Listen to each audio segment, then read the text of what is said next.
ఇది మా ఫ్రెండ్ ఇల్లు.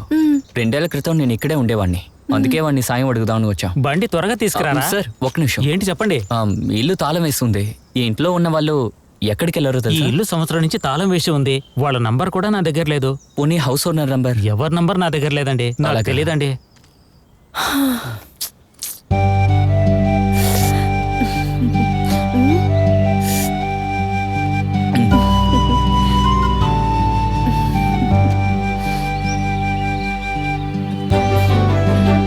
ఎలా ఉంది? సూపర్.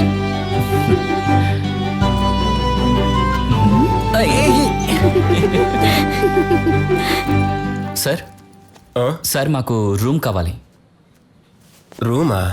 ఆధార్ కార్డు ఇవ్వండి. ఆధార్ కార్డా? ఇప్పుడు ఏం చేద్దాం? ఏంటి ఆధార్ కార్డు అడుగుతుంటే బిత్తరపై చూస్తున్నారు? అది కాదు సార్, వచ్చే అర్జెంట్లో మర్చిపోయాను. ఇంకేదైనా ఐడి ప్రూఫ్ ఉందా? లేదు సార్. సార్ కొంచెం సారీ బాబు, మా మేనేజ్మెంట్లో ఐడి ప్రూఫ్ ఆధార్ కార్డు లేకుండా అలౌట్ చేయరు. మీరు ఎక్కడైనా ట్రై చేయండి. రే చాలా టైర్డ్గా ఉందిరా. సరే ఉండు, పార్క్లో కాసేపు రెస్ట్ తీసుకుని తర్వాత ఏం చేద్దాం ఆలోచిద్దాం.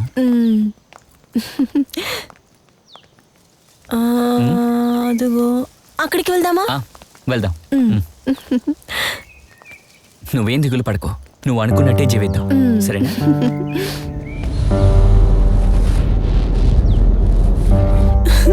హే, ఎందుకు ఏడుస్తున్నావు జనని? ఏమైంది? ఏం లేదు. ఎంతో ఆశగా పెంచుకున్న అమ్మా నాన్నల్ని వదిలేసి కోరుకున్న నీ కోసం వచ్చేసాను. ఏది ఏమైనా కన్న వాళ్ళకి ఎంత ద్రోహం చేసి ఉండకూడదు. అది తలుచుకుంటేనే మనసుకి చాలా బాధ కలుగుతోంది. జనని, నా ఫీలింగ్ కూడా అలాగే ఉంది. ఇదంతా మనం ఇంటి నుంచి పారిపోయి వచ్చే ముందు ఆలోచించాలి. ఇప్పుడు ఆలోచించి ఉపయోగం లేదు. పాతవన్నీ మర్చిపోయి మళ్ళీ మనం స్టార్ట్ చేద్దామా?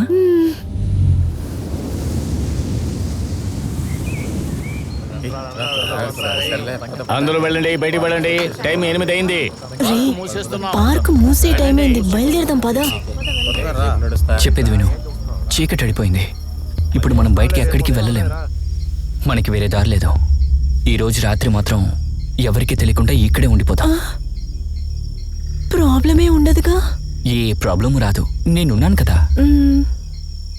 ఏంటి అలా చూస్తున్నావు? రేపు ఉదయం లేవగానే గుడికెళ్ళి పెళ్లి చేసుకుందాం. అదే చేత్తో మనం ఇంటి బ్రోకర్ని చూసి ఇల్లు చూద్దాం. ఆ తర్వాత ఏంటి కాపురం చేస్తాం అంతే కదా?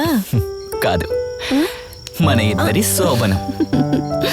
చిప్పరా. రే యువ, నీకు ఎంతమంది పిల్లల్ని కనాలని ఆశ? ఎక్కువ మంది ఏమొద్దు. 5వ బిడ్డగా అమ్మాయి పుడితే చాలా రాసి అని చెప్పారు. నాకు 5గురు చాలు. 5గురు బిడ్డలా? సరిపోతారా? అంతమందేనా? ఆ తర్వాత ఇంకో దాన్ని చూసుకుంటావా? ఏ పిచ్చా నీకు? సారీ. కోపం వస్తే రియాక్షన్ ఎలా ఉంటుందో చూద్దామని. సరే, 5గురు ఆడపిల్లలే పుడితే అప్పుడేం చేస్తావు? 5గురు ఆడపిల్లలే పుడితే నా అంత అదృష్టవంతుడు ఇంకోటి ఉండడు. ఏంటి అలా చూస్తున్నావు? ఎదిగిన తర్వాత అబ్బాయిలు చూసుకోవట్లేదు, ఆడపిల్లలే చూసుకుంటున్నారు. ముసలితనం వచ్చాక 5గురు చూసుకుంటారు. అప్పుడు మనమిద్దరం ఏ దిగులు లేకుండా సంతోషంగా ఉండొచ్చు. కంగారు పడకు, నేను నిన్ను ఖచ్చితంగా ఆ స్థాయికి తీసుకురానివ్వను. నిన్ను రాజాలాగా కడదాకా చూసుకుంటాను. మావా, ఫిగర్ భలే అందంగా ఉందిరా. చరణి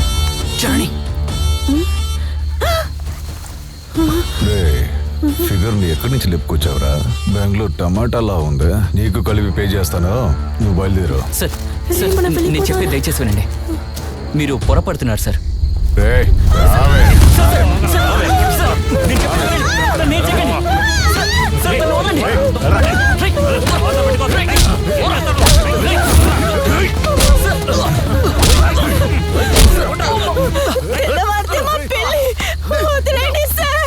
తెల్లవారితే పెళ్ళ అయితే ముందు రిహర్సల్ చేద్దామా?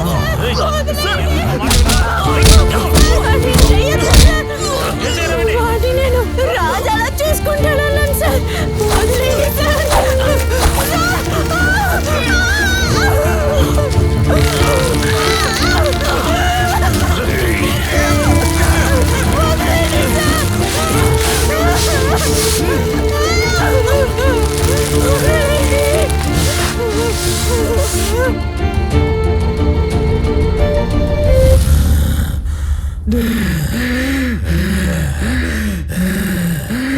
డబ్బు కోసం వాచ్మెన్, డాక్టర్, ఇన్స్పెక్టర్ అందరూ మంత్రి కొడుకు చేసిన తప్పుకి అండగా నిలబడ్డారు. వాళ్ళందరినీ ఊరికే వదిలేయాలా? అందుకే చంపాం.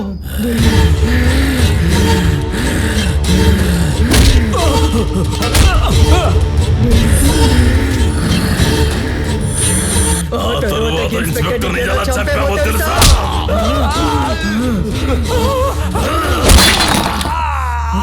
ఇంతమందిని చంపేశారు. తప్పు చేయడానికి సాయం చేస్తున్న డాక్టర్ని మాత్రం ఏం చేయకుండా ఎందుకు వదిలేశారు? Madam madam hello? డాక్టర్ హైవేలో ఘోరంగా చచ్చిపడి ఉన్నాడు మేడం.